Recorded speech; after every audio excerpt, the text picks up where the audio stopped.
तर धुळ्यात अवैध गॅस आणि डिझेल चोरीचा पर्दाफाश झालाय। जिल्ह्यातून 1.26 कोटींचा मुद्देमाल जप्त झालेला आहे। या कारवाई संदर्भात अन्न नागरी पुरवठा विभागाच्या अधिकाऱ्यांशी संवाद साधलाय लोकशाहीचे प्रतिनिधी ईश्वर बोरसे यांनी।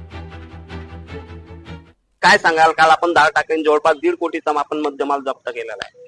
राज्यस्तरीय दक्षता पथकाचे प्रमुख श्री आदरणीय चंद्रकांत डांगे साहेब यांना मिळालेल्या माहितीनुसार आमची टीम या परिसरात आली होती। काल रात्रीमध्ये 2 टँकर, त्याच्यामध्ये एक डिझेल कॅप्सूलचा टँकर आणि दुसरा गॅसचा टँकर, असे 2 टँकर होते। त्याच्यामधून हॉटेल अन्नपूर्णा जवळ दहिवेल गावामध्ये साक्री तालुक्यामध्ये ही कारवाई चोरी करत असताना आमच्या टीमने, संपूर्ण टीमने हे त्यांना पकडलेलं आहे आणि पुढील प्रोसिजरसाठी साक्री पोलीस स्टेशन येथे आम्ही EC ऍक्ट अंतर्गत गुन्हा दाखल करण्याचं काम सुरू आहे। त्याच्यामध्ये आम्ही 3 इसम ताब्यात घेतलेले आहे आणि आपण सांगितल्याप्रमाणे याच्या जप्त मुद्देमाल 1.5 कोटीच्या आसपास जातो।